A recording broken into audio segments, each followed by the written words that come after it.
મિત્રો અત્યારે મનોરંજનની ભરમાર છે, પણ દાયકાઓ પહેલાનું એક સંભાળનું આપણને મળી જાય તો પણ આપણે ભાવવાહુક થઈ જતા હોઈએ છીએ. એ સંભાળનું આપણા મોહને, આપણા મનને કે આપણા ચિત્તને એ પાત્ર સુધી લઈ જતું હોય છે કે જેના આપણે સાક્ષી રહ્યા. એવું જ એક પાત્ર એટલે લેજેન્ડરી અદી ઈરાની. ગુજરાતી ચલચિત્રના સુવર્ણ યુગના 80ના દાયકામાં 90ના દાયકામાં જેમાં આપણે ઉપેન્દ્ર ત્રિવેદી, નરેશ કનોડિયા, અરવિંદ કિરાડ, રણજીત રાજ, કિરણ કુમાર આ બધા હીરોના ગુજરાતના સિંગલ સ્ક્રીન થિયેટરની બહાર ઘણા જ પોસ્ટર જોયા. પણ મિત્રો એ પોસ્ટરમાં એક પોસ્ટર અદી ઈરાનીનું પણ હતું અને એ પોસ્ટરો જોવાનો એક અનેરો આનંદ અને મજા પણ હતી. ઉપેન્દ્ર ત્રિવેદી, નરેશ કનોડિયાના જમાનામાં બીજા કોઈ હીરોની ફિલ્મ ચાલવી એમ ઘણી મુશ્કેલ હતી મિત્રો. તો પણ પોતાની એક અલગ ઇમેજ બનાવીને અદી ઈરાનીએ પ્રેક્ષકોને સિનેમા સુધી ખેંચી લાવવામાં ઘણા સફળ રહ્યા. 3 ઓક્ટોબર 1955માં નાટકોના ધુરંધર કલાકાર એવા ફરીદુન ઈરાની અને માતા શગુના ઈરાનીના ઘરે મુંબઈમાં અદી ઈરાનીનો જન્મ થયેલો એક પારસી પરિવારમાં. અદી ઈરાનીનું શિક્ષણ મુંબઈની સ્કૂલ ઓફ યુનિવર્સિટીમાં થયું. અદી ઈરાનીના ફેમિલીમાં વાત કરીએ તો નાના મોટા 7 ભાઈ બહેનોનો પરિવાર એટલે આર્થિક સ્થિતિ થોડીક પાતળી. સૌથી મોટા બહેન અરુણાબેન એટલે મિત્રો અરુણા ઈરાની એટલે નાના મોટા 7 ભાઈ બહેનોની જવાબદારી અરુણાબેનના પોતાના શિરે આવી. એટલે આ સ્થિતિ જોઈને અદી ઈરાનીએ શિક્ષણ પછી આ પરિસ્થિતિ સુધારવા થિયેટરની વાટ પકડી અને ઘણા બધા ડ્રામા શોમાં કામ કરીને પોતાના પરિવારને આર્થિક સ્થિતિમાંથી ઘણી મદદ કરી. પણ દોસ્તો, દુનિયામાં કોઈ ચીજ કાયમ માટે નથી રહેતી. એવી જ રીતે આ પરિસ્થિતિનો પણ અંત થયો. આખરે અદી ઈરાનીને પહેલી હિન્દી ફિલ્મ મળી. 1978માં રિલીઝ થયેલી સંજીવ કુમાર અને શશી કપૂર અભિનીત ફિલ્મ તૃષ્ણામાં અદી ઈરાનીએ એક નાનકડી ભૂમિકા કરવાનો મોકો મળ્યો. પણ એ ફિલ્મથી અદી ઈરાનીને કોઈ પણ ફાયદો ન થયો. તે સમયગાળામાં અરુણાબેન હિન્દી અને ગુજરાતી ફિલ્મમાં સક્રિય હતા. એટલે અરુણાબેન પોતાના હોમ પ્રોડક્શનમાં એક ફિલ્મનું નિર્માણ કરી રહ્યા હતા અને ફિલ્મ હતી ચરોતરની ચંપા, જે 1982માં રિલીઝ થઈ. તેમાં અદી ઈરાનીએ એક બ્લેક પોશાક ખલનાયકનો રોલ કર્યો. જે રાત્રે હું મારા ભાઈનું ખૂન કરવા નીકળ્યો, સંજોગ વસાત તે રાત્રે તું એને ભટકાણી અને એણે સોનાનું ઘડિયાળ તારા હાથમાં આપ્યું. બસ એ બનાવ મારા માટે આશીર્વાદ બની ગયો. આશીર્વાદ? હા, એ ઘડિયાળને લીધે પોલીસને તારા જ ઉપર શક જાય એવી પૂરી શક્યતા હતી. મેં તારા વિશે તપાસ કરાવી અને લાજવાબ રોલથી ગુજરાતી ચલચિત્રના પડદા પર પહેલીવાર ગુજરાતી ફિલ્મોમાં અદી ઈરાની દેખાયા. પણ મિત્રો, ગુજરાતી ચલચિત્રોમાં મેન હીરો તરીકે તે સમયમાં કામ મળવું મુશ્કેલ હતું તે જમાનામાં. કારણ કે ઢોલિવૂડમાં ત્યારે ઉપેન્દ્રભાઈ, નરેશ કનોડિયાનું વર્ચસ્વ હતું. તો પણ સેકન્ડ લીડ પાત્રો કરીને ગુજરાતી ઓડિયન્સના હૃદયમાં અદી ઈરાનીએ ક્યાંક ને ક્યાંક તો પોતાની જગ્યા બનાવી લીધી હતી. સેકન્ડ લીડ ક્ષેત્રે ઘણી ફિલ્મો રિલીઝ થઈ. એમાંની હતી આંખના રતન, માં વૈભવ લક્ષ્મી, સગા સૌ સ્વાર્થના અને દોડ ડાયા. પણ દોસ્તો, આખરે સમય આવ્યો. 1984માં નિર્માતા મહેન્દ્ર શાહ એક ફિલ્મ બનાવી રહ્યા હતા, સોગંદ તારી રાખડીના. અને અદી ઈરાની પહેલીવાર ઢોલિવૂડના પડદા પર મેન હીરો તરીકે પડદા પર ચમક્યા. મિત્રો, આ ફિલ્મમાં પ્રફુલભાઈ દવે અને આરતી મુખર્જીના સ્વરમાં એક સોંગ કે જે 1983માં રિલીઝ થયેલી જીતેન્દ્રની અને શ્રીદેવીની ફિલ્મ હિમ્મતવાલાનું સોંગ નૈનો મેં સપનાથી ઇન્સ્પાયર હતું. એ ગીતથી અદી ઈરાનીના ડાન્સની ખૂબ પ્રશંસા થઈ અને ગુજરાતી ચલચિત્રના સુવર્ણ યુગમાં પણ પોતાનો આગવો અંદાજ ગુજરાતી પ્રેક્ષકોને ઘણો જ ગમ્યો.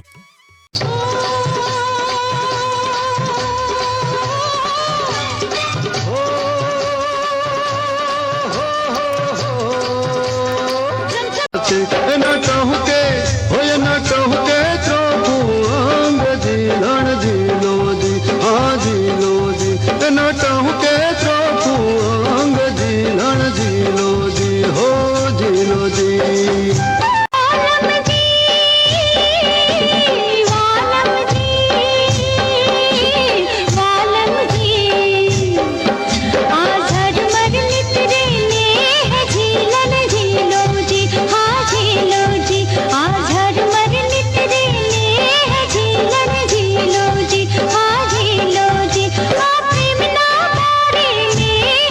પછી તો 1984માં જ રિલીઝ થયેલી ફિલ્મ જનેતાના સોગંદે પણ ગુજરાતી પ્રોડ્યુસર અને ગુજરાતી ઓડિયન્સમાં અલગ છાપ છોડી. કોણ છે આ કૂતરો? કૂતરો તો તું છે, હવસનો. આય તો મોછાળો મરદ છે. અહીં શું તારી બેનની આબરૂ બચાવવા આવ્યો છે? અરે ના ના ના, આ શું બોલ્યો? આ તારો બાપ તો આ છોકરીને તારી બેન બનાવી ને તારા હાથ પર રાખડી બંધાવવા આવ્યો છે. પછી તો 1985માં રિલીઝ થયેલી નરેશ કનોડિયા અભિનીત ફિલ્મ ઓઢું તો ઓઢું તારી ચૂંદડીમાં નરેશ કનોડિયાના દોસ્ત અને પ્રતાપ નામના કેરેક્ટરથી એક સાઇડ હીરોના પાત્રની ઘણી પ્રશંસા મેળવી. જેટલી વાલી મને મારી પ્રીત છે ને, એટલી જ મને વાલી છે તારી દોસ્તી. અને જો આવી ચૂંદડી નહીં બને ને, તો આ જ ચૂંદડી તને આપી દઈશ. બસ. તો ગોપાલ, મારી એક શરત છે. શું? તું બે ભેડી લેતો આવજે. જો બીજી ચૂંદડી આના જેવી નહીં હોય ને, તો હું આજ લઈ લઈશ હો. ભલે ભલે. દોસ્તો 1986માં ગુજરાતી ફિલ્મના ખૂબ જ સફળ સર્જક એવા અરુણ ભટ્ટ એક ફિલ્મ બનાવી.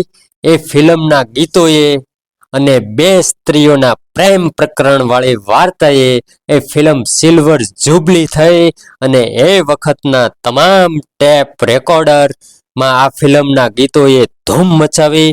પ્રફુલ દવે, અલકા યાજ્ઞિક, અનુરાધા પૌડવાલ જેવા સુમધુર સ્વરો અને કાંતિ અશોકના કલમથી લખાયેલા ગીતો અને ગૌરાંગ વ્યાસની ધૂન અને પ્રિયદર્શની ના આ અંદાજને કોણ ભૂલી શકે? શીતલ તારા ઊંડા પાણી.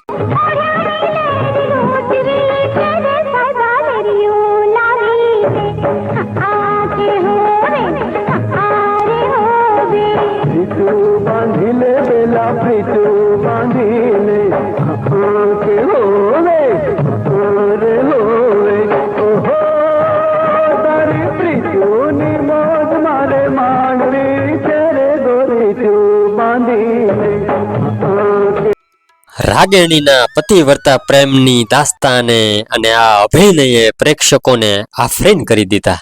તું આમ બે લગામ બનીને બોલી રાખીશ કે મારી જે કહેવાનું છે તે શાંતિથી સાંભળીશ. રૂપા, મારા ને એભના લગ્ન થઈ ચૂક્યા છે. ચૂપ રહે.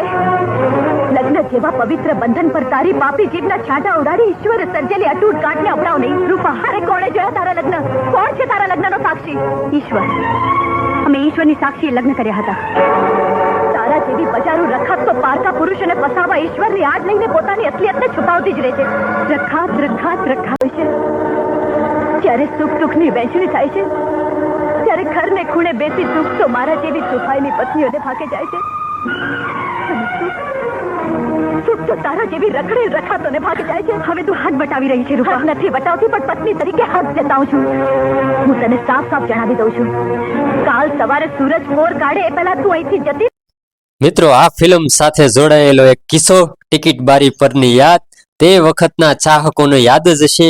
આ ફિલ્મની ટિકિટ બારી પરથી પ્રેક્ષકોને ઉપહાર સ્વરૂપે સ્ત્રીઓને કંકુની ડબ્બી અને પુરુષને કાચકો ઉપહાર સ્વરૂપે આપવામાં આવતો સુરતની ગીતાંજલિ સિનેમાની અંદર. 1987-87માં રિલીઝ થયેલી આ ફિલ્મે ગુજરાતભરમાં અને ખાસ સોંગે ધૂમ મચાવી. લાંબા ચોટલા વાળી રે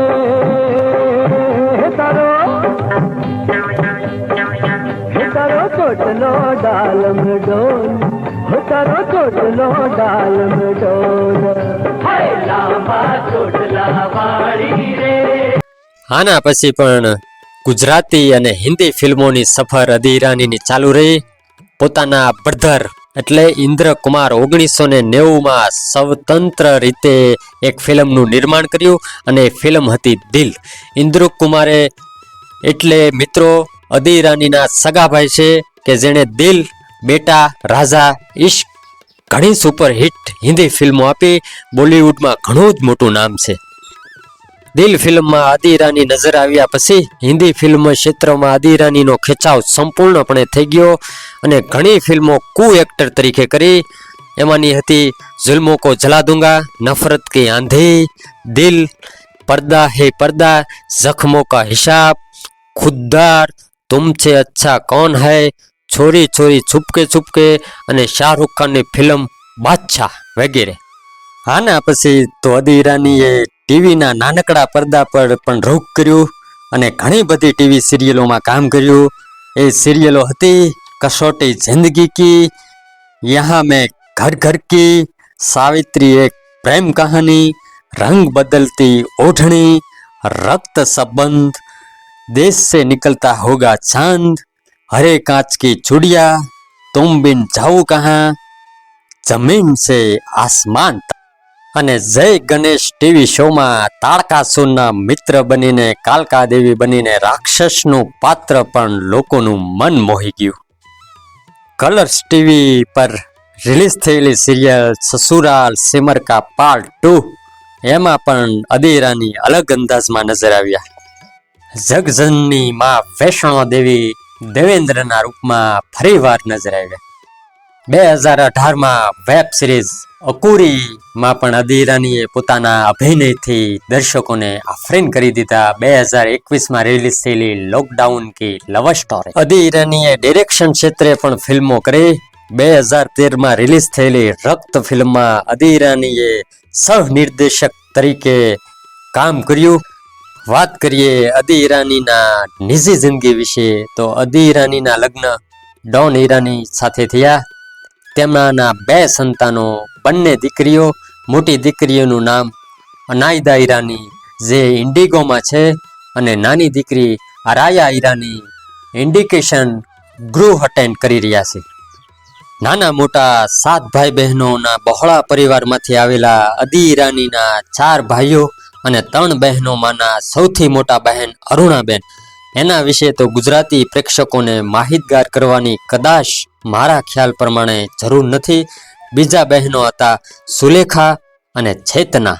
અને ભાઈઓની વાત કરીએ તો ગુજરાતી ફિલ્મના લેજેન્ડરી ખલનાયક ફિરોઝ ઈરાની ગુજરાતી ચલચિત્રના બહુ મોટા ખલનાયક છે. બીજા ભાઈ હતા ઇન્દ્રકુમાર, હિન્દી ફિલ્મોના સફળ ડિરેક્ટર અને 80ના દાયકામાં અરુણાબેનની ઘણી બધી ફિલ્મોમાં કોમેડીના પાત્ર કરતા જોવા મળેલા. બલરાજ ઈરાની બોની કપૂરના પ્રોડક્શનમાં કામ કરે છે અને રતન ઈરાની એક્ટર ડિરેક્ટરનું કામ કરે છે. અગર તમારામાં કાબિલિયત છે તો તમને સફળ થવામાં કોઈ રોકી શકતું નથી. એનું સૌથી મોટું ઉદાહરણ અદી ઈરાની છે. ભલે અદી ઈરાનીને મેન હીરો તરીકે ઝાઝી ફિલ્મો ન મળી, પણ જેટલું પણ મળ્યું એ બખૂબી નિભાવ્યું. અદી ઈરાની એ અદાકાર રહ્યા કે કેમેરા એંગલનું કોઈ પણ પાછું હોય એમાં બખૂબી નિભાવ્યું. ગુજરાતી ચલચિત્રમાં હીરોની ભૂમિકા હોય કે પછી સેકન્ડ હીરોની ભૂમિકા હોય કે વિલનની ભૂમિકા હોય કે બોલિવૂડ હિન્દી ફિલ્મોની લાઈનમાં એક્ટરની ભૂમિકા હોય કે ખલનાયકની ભૂમિકા હોય કે કોમેડિયનની ભૂમિકા હોય કે ડાયરેક્ટરની ભૂમિકા હોય. તો મિત્રો, વિડીયો તમને ગમ્યો હોય તો લાઈક્સ કરજો અને ચેનલ પર નવા હોવ તો ગુજરાતી ટોકીઝ ચેનલને સબસ્ક્રાઇબ કરજો.